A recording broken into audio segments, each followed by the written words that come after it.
Hi guys, my name is Demetriou. I'm a content creator and a voice actor, and I would love to take you on a little journey to Cats Protection.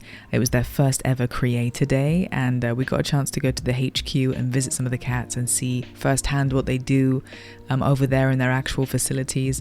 And so I took a bunch of videos and I wanted to show you a little bit about what they do, because I got my cat from Cats Protection, who you may have seen in some of my videos, and I really love them so much. We've done a stream for them, myself and my best friend. We raised almost £10,000 for them, so this is the first time we got to go in as creators and see what they're doing kind of close up and firsthand. So this is a little bit about that. I'll talk you through what we did, and it was honestly the sweetest day in the whole world, and I'm just going to show you a little bit about what we got up to. So here on this board, they were showing me how many female cats and male cats had been adopted that year, which was a really cool visual way of seeing how many cats had gone out of there each year. I was surprised actually at kind of how even it was. I don't know why, I just was kind of surprised by that. But yeah, here I am with Jonesy Space Cat and Phoenix Nat. I was also helped by filming all of this by my friend Lois, who you may see with amazing tattoos throughout this video. But these were some of the cats. They just took us around the general facility first, just to see what each kind of pod looked like and how much space each of the cats has got, the kind of bedding and the kind of, I guess, products they use in there and why. And here were some of the volunteers that come in to look after and spend physical time with the cats, because obviously with all the people that are working at the actual charity, they're doing a lot of paperwork and a lot of more kind of logistical things, and they said that the volunteers are really important in actually making sure that the cats get some kind of one-to-one physical time and play time and interactive time. So they were saying how incredible their volunteers are. There's me falling in love with all of the cats, pretty much every single one. I was deeply invested. There's also a corn toy here that I was just laughing at because it just reminded me of the "Is Corn" meme. Some of them were wanting to be a bit more sleepy and hiding in their beds, and then other ones wanted to catch up a little bit more. But this one was so chatty. I remember this one. She was so desperate to hang out with us. I think it was a she. She was meowing and meowing and meowing, and she just wanted to hang out with us, and it was just so cute. Look at her, she was just on the glass wanting to hang out. And yeah, so this was just the first part of the day where we just got to see the building. Before they actually let us go in and spend some time with the cats, which was more on a schedule so that we didn't overwhelm them. So each group got given specific cats to go visit in person, so that they didn't have too much overwhelming them at once. This was the first time I saw the kittens. There was 3 kittens. I think they were all boys, so 3 brothers. And they were all together in this room. Everyone was losing their mind about these little kittens. We were obsessed. And yes, we were chosen to go hang out with them one-to-one, inside, a bit later. So I'll show you that later. But we did get to actually see them, and hold them and touch them. They were just literally I can't remember how old they were now, because they were really young. But they were really diddy, and that was another one of the volunteers, just giving them some interactive time. I'm sure you guys know kittens need so much attention, especially when they're young and they're kind of learning everything. This was Bruce. All of the cats had a little piece of paper outside that gave their name, a bit of their temperament and their backstory. So it was really nice to sometimes just read a bit of the context, see where they'd come from. This was my favorite cat that I saw. I don't know why, I just fell in love with her. She was just looking at me upside down like this, and I had to take a video because it was just so freaking cute. But yeah, they were just basically telling us about what they do and what the process is when a cat comes to them. And yeah, just all the things that it takes to get the viewers to come around, and the adoptees, I guess, to come around, check every cat out, and just the process of the adoption, basically. This guy, it was the first guy that we got to actually see and go in. We got picked to go in to see him first. He had already been adopted, so he had a little plaque outside basically saying taken, so he was due to get picked up soon. I think he had also some eye issues, some cataracts I think was in his eyes. Bless him. You can see that his eyes are slightly different color, but he also was, I think, slightly younger, and he was a bit apprehensive at first, but me and Lois, we went in and we got the toys out, and then after a while he started feeling a lot more comfortable and hanging out with us, and he was enjoying playing with the toys. He had loads of toys in there. There was a full plethora of things for him to do. My cat specifically, Bun, loves those little scrunchy things, and he didn't like it as much as Bun did. My cat, honestly, I can get those. I've got about 3 of them. They're all around the house. I can just squidge them up and chuck them, and Bun will just go for a run everywhere. But he really loved shoelaces. My shoelaces. Also, you can see here he was wanting to nom my badge. He was trying to take that off of me, which I thought was just so cute. A little drink. Oh, look at his eyes though. His eyes were just so cute. He's having a little drink, and he just looked so clean and happy, you know. He was actually like, you could tell how much they really valued having like physical interaction. And I think that's must be one of the hardest things for cats in care, is to, you know, depending on how long some of them are there, is making sure that they have enough time with human beings, you know, because that's really what they thrive with. And so, you know, some cats are adopted a lot quicker than others, and so the ones that are there for longer, it's really nice that they have some interaction. And I was really, like, it became really clear that Cats Protection really want to make sure that they've got enough time to spend, you know, really kind of like just developing their skills and having that interactive time.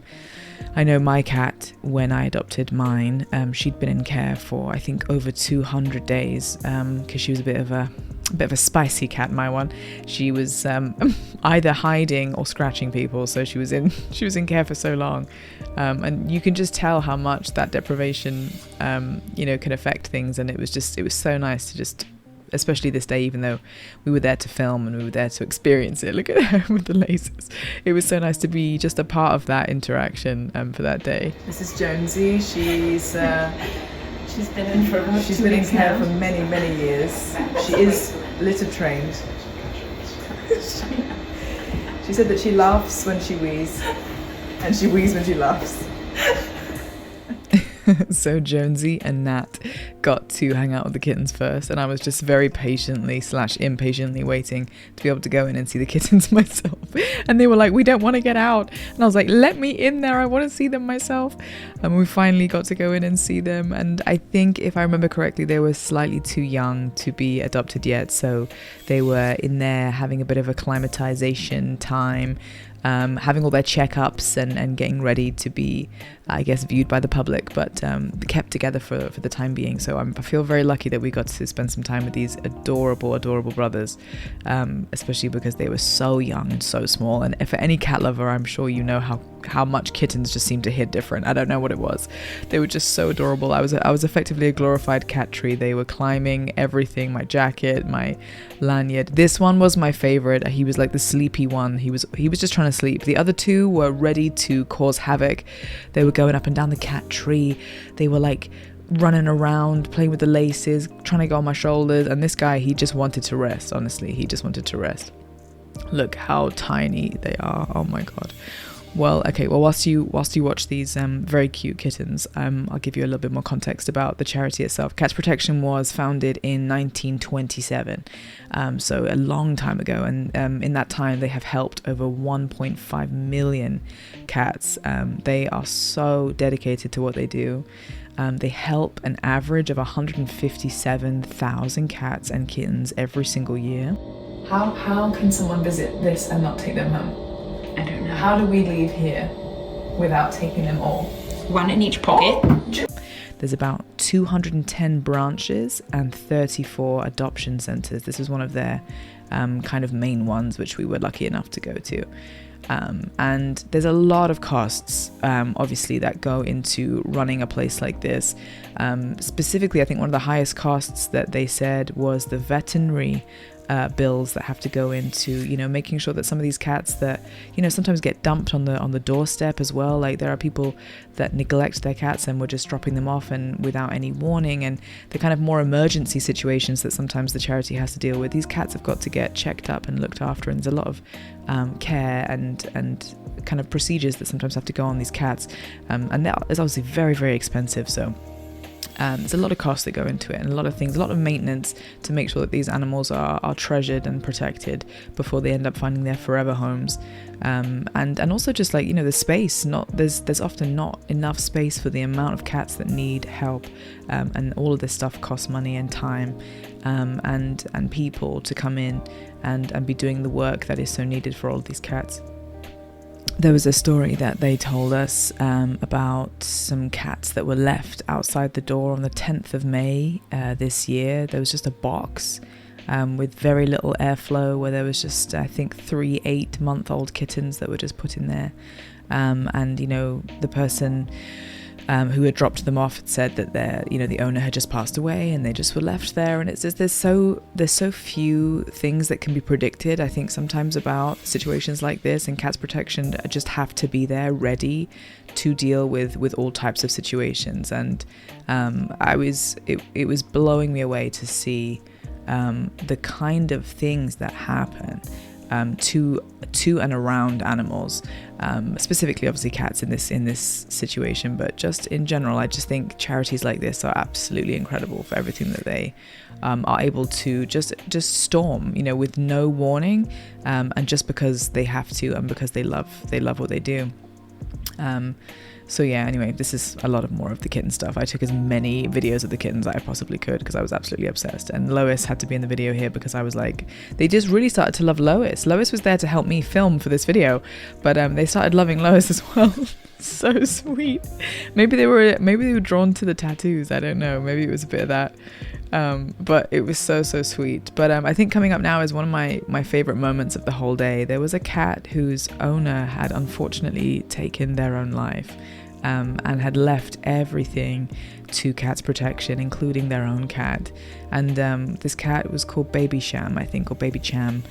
And he was more on the older side, and ever since he got brought in, he obviously, he's grieving his owner, and I think he was really shell-shocked. So he had the blanket over his bed because he didn't want to come out and didn't want to see anybody. And they said, do you want to try and see if he would come out? So I went in, and I think I was the only person on the that was the first person that day that had come in to just say hello to him and see if he would respond. And he was so receptive to me, and I was so lucky that he did. I sat there for a while, and I was very, very patient, and I was just trying to give him little under the chin scratches and see if he would come out and maybe just say hello, because apparently he was just very, very, very, very shy and very kind of shocked. And at the end of the day, Cats Protection came up to me and said, you were the chosen one because he didn't come out for anybody else the rest of the day. So maybe I just had the effect. I just had the sweet spot or something. Maybe it was just the timing, I don't know. But he seemed to just really warm to me. And the longer I was there, he was really like pushing his head into my hand and wanted some love. And just, I guess, trusted me a little bit. It was just so sweet. I was trying not to cry, I think, because it was just really like a really sensitive story, his whole story. And I was just thinking about the whole situation. I think animals are really intuitive, and I don't know, I know for me, like if something happens to me, my cat just seems to sense it. And I felt like this cat must have just sensed something was wrong, or something was missing. And I felt really touched by him. And yeah, I just spent a few minutes in complete silence with him, really. Like every now and again I would just whisper something to Lois, but I was just really, really obsessed with him, and he's still on my mind even now. Actually, I keep thinking about him, but I really hope that there is a home for him somewhere, or maybe he's gone already now, I don't know. I hope so, but these are just kind of examples of the kind of situations that Cats Protection step in and do the best that they can with these circumstances that are given to them, and this was one of those situations, and I absolutely fell in love with him. They gave us a little talk at the end of the day. We had lunch, we had some snacks, and we had a little presentation where they told us a little bit more about the kind of more statistics of what they do, and they answered any questions that we had. They showed us some of the things that cost, the things that they need to always raise money for, and the things that people like us and the content creators can help point towards. These are, for example, all the costs of some of the dental surgeries and stuff like that has to happen. And these were the cats that I was telling you about that were left on the doorstep, and that's the exact box that was left with the cats inside, which is just crazy. It's just crazy to me that people can do this, but that's just something that happened. Estimated 8 months old, those 3 kittens. But yeah, it was an incredible day. I'm going to put the link in my bio now. If there is anything that you feel like you can share to support this incredible charity, especially at winter, there is so much that can be helped with your donations. So thank you so much for watching this video if you've watched it to the end. Thank you, Cats Protection, for inviting us on that day. It was such a pleasure to come and see everything that you do. And if anyone has anything to spare this winter, I know that it would mean the world to them. So I'm just going to put the link in my bio now, and you can read more about what they do and really make a difference with the link that I put in my bio. And thank you so much, guys, for watching.